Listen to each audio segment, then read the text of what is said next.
All right, everybody, welcome back to the Plain Fun RC channel. I'm your host, Saul, and our carbon fiber has arrived. So I've been taking the time to try to cut and fit and get some ideas, and I think we got it kind of figured out. We've got our two longer pieces here, and then we've got a piece up front right there. And you can see underneath, I've got everything taped up, but you get an idea of the area that we're trying to cover. It's a fairly large area, because it's a fairly large piece that guy cut out. Anyway, so we've got our pieces cut.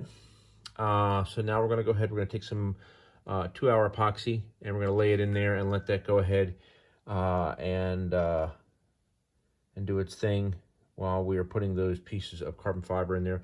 Now, this carbon fiber is clearly a little thicker than what the plane was built with, but I don't mind.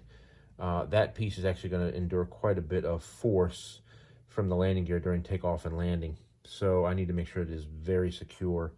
That's a very important part of the process. So anyway, that's where we are at the moment, and more to come. All right, folks, continuing on with our pod repair here.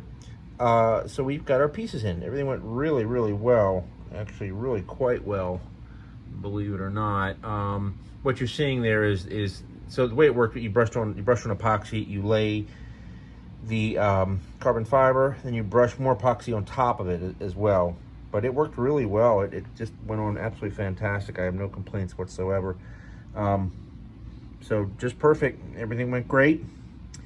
And we're gonna let this sit for 4 days. This the stuff I used, I've talked about before. We used it for the flaps. This stuff right here.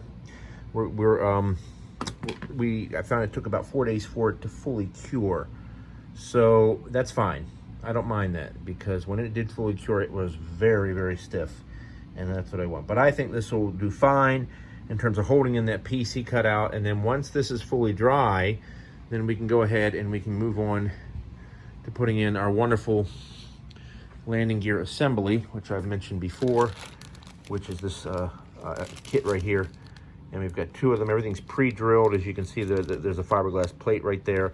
They're pre-drilled for the Biotech C150 105-degree retracts. All right, more to come.